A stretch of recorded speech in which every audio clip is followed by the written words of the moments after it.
बिस्मिल्लाहिर्रहमानिर्रहीम। अस्सलाम वालेकुम नाज़रीन इकराम, मैं हूं मखदूम शहाबुद्दीन और आप देख रहे हैं मेरा फेसबुक और यूट्यूब चैनल।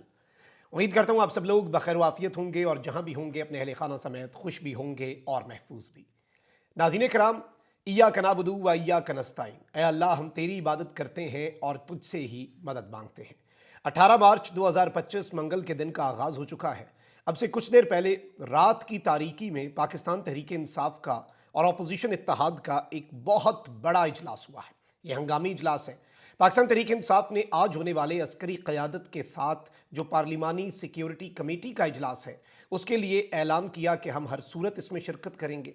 नाम भी दे दिए, सब कुछ हो गया। लेकिन रात को बहुत कुछ बदला है। रात को इजलास जो हुए हैं वो गेम चेंजर साबित हुए हैं और इस सब के अंदर अस्करी क़यादत के इजलास के बायकॉट का ऐलान हुआ है। यानी कि तीनों सर्विसेज चीफ्स जो हैं वो पार्लियामेंट में आएंगे लेकिन ऑपोजिशन नहीं होगी।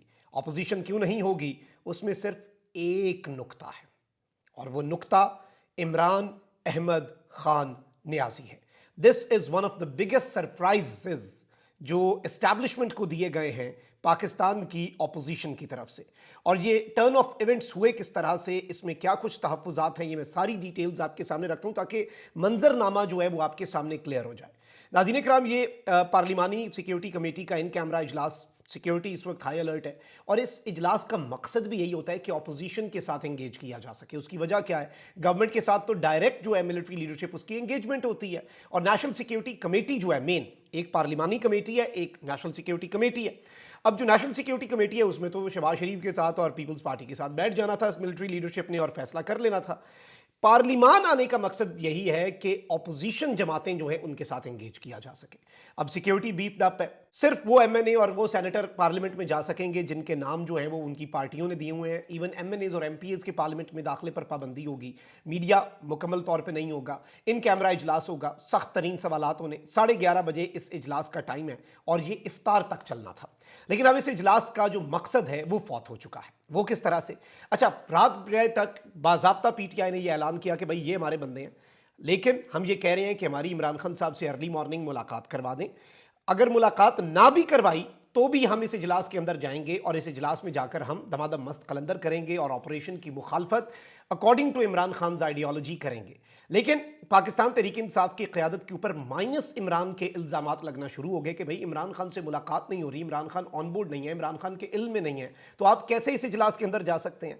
अब इस इजलास के ऊपर कुछ और रिजर्वेशंस भी आई। अगर जो नाम दिए गए हैं वो मैं आपको बता दूं, चीफ विप आमिर डोगर साहब की तरफ से स्पीकर को जो पार्लियामेंट्री कमेटी और नेशनल सिक्योरिटी कमेटी की मीटिंग है उस हवाले से जो नाम दिए गए और पीटीआई ने ऑफिशियली नाम दे दिए उसमें शाहिद खटक हैं जी, पाकिस्तान तहरीक इंसाफ के एमएनए। उन्होंने लिखा कि मुझे नहीं पता कि इस मामले पर इमरान खान को एतमाद में लिया गया या नहीं, लेकिन कमेटी पर मुझे शदीद तहफ़्फ़ुज़ात हैं जिन इस्लाम में अमन अमान की सूरत हाल इंतहाई ख़राब है, जिसमें मेरा ज़िला करक भी शामिल है। बहैसियत नुमाइंदा इस मुश्किल वक्त में अपने इलाके की नुमाइंदगी से महरूम करना, कमेटी में ना शामिल करने पर पार्टी के अंदर भरपूर एहतजाज रिकॉर्ड किया और अवाम के रिकॉर्ड के लिए ट्वीट कर रहा हूँ ताकि कल मेरे ऊपर सवाल न उठाए जाएं।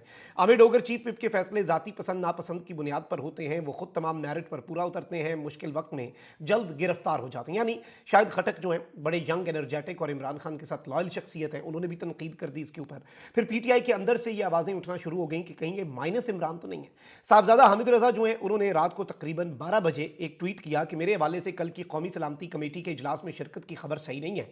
अभी इंतहाई अहम मीटिंग चल रही है और मेरी राय में सेनेट और कौमी असम्बली के तमाम अराकीन, बिलखुसूस केपीके और बलूचिस्तान के तमाम अराकीन को मौजूदा सूरत हाल पर ब्रीफ किया जाना ज़रूरी है और हम सबसे अहम चीज़ पाकिस्तान के सबसे मकबूल लीडर इमरान खान को एतमाद में लिया जाना है।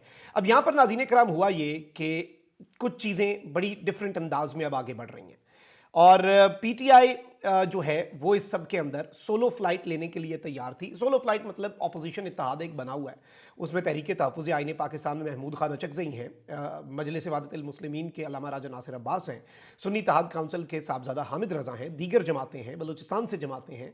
अब पीटीआई की लीडरशिप ने रात गए ये फैसला कर लिया कि जी हम तो इस इजलास में जाएंगे, ऑल्दो उन्हें अपोजिशन इत्तेहाद को ऑन बोर्ड लेना चाहिए था। और टेक्निकली देखा जाए इमरान खान साहब से मुलाकात ना करवाने का मामला किसी और सियासी जमात का नहीं है, ये पाकिस्तान तहरीक इंसाफ का मामला है। अब यहाँ पर मैं आपको ये बता दूँ कि पाकिस्तान तहरीक इंसाफ की मौजूदा क़यादत बैरिस्टर गौर इन सब ने आज के इजलास में जाने का फैसला कर लिया था, लेकिन फिर दो लोग जो हैं मेरी इत्तला के मुताबिक वो डटे हैं। ये दो लोग कौन हैं?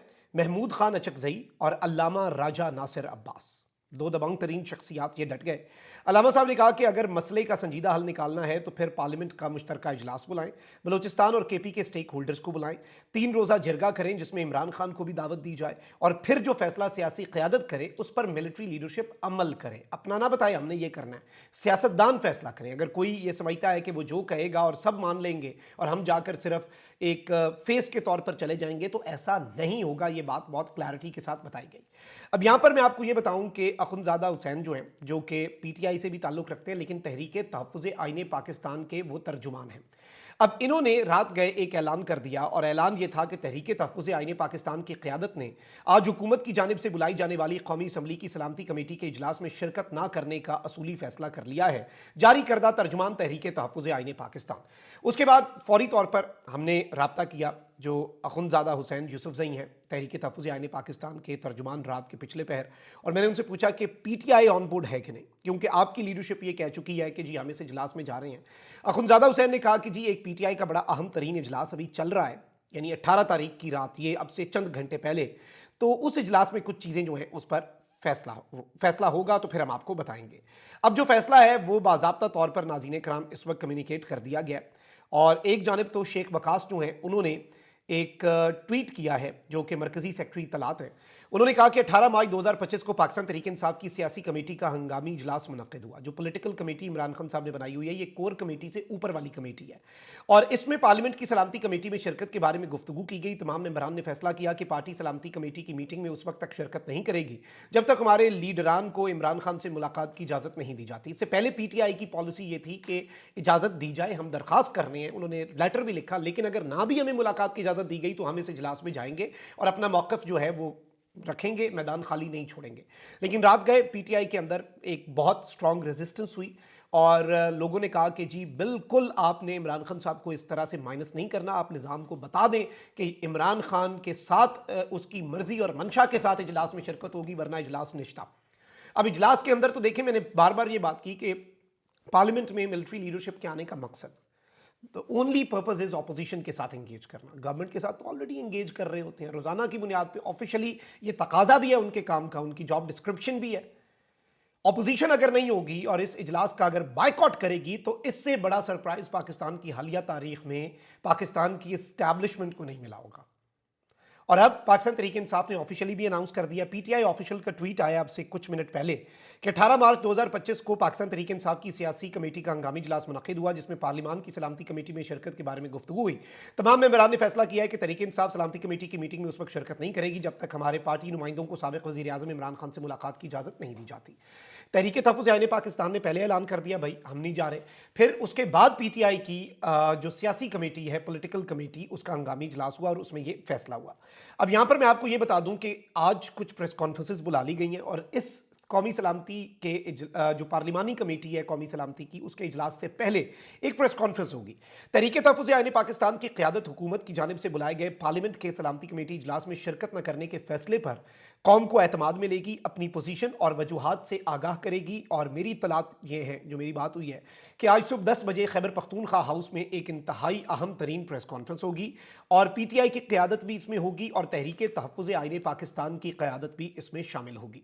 अब लग गई हैं जी दौड़ें, और ऐसी दौड़ें लगी हैं कि आपने ऐसी दौड़ें लगती इससे पहले शायद ना देखी, क्योंकि ये जो इजलास है जिसके लिए इतने एक्स्ट्रा ऑर्डिनरी मेजर्स लिए जा रहे हैं, पार्लियामान को एतमाद में लेने की बात हो रही है, लेकिन बायकॉट है।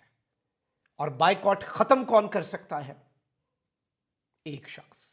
वो शख्स कौन है? अडियाला में बैठा कैदी 804। You will have to open the doors of Adiala jail. आपको अडियाला में जाना पड़ेगा। और यह बात आज मुत्तहिदा अपोजिशन ने वाज़ेह की है कि नेशनल कंसेंसस और कौमी यकजहती का रास्ता एस्टैब्लिशमेंट और हुकूमत के लिए अडियाला से होकर गुजरता है। उस रास्ते से होकर नहीं आएंगे तो फिर कुछ भी नहीं होगा। Game changer development. और रात गए पीटीआई का जो फैसला तब्दील हुआ है, इंटरेस्टिंग, लेकिन इसमें बहुत ज्यादा रिजेंटमेंट आई और ऑब्वियसली मैंने आपको बताया कि कौन से दो लोगों ने स्टैंड लिया, तो वो भी एक बड़ी इंपॉर्टेंट डिटेल है। अपना बहुत ख्याल रखिए। अल्लाह निगहबान। पाकिस्तान जिंदाबाद।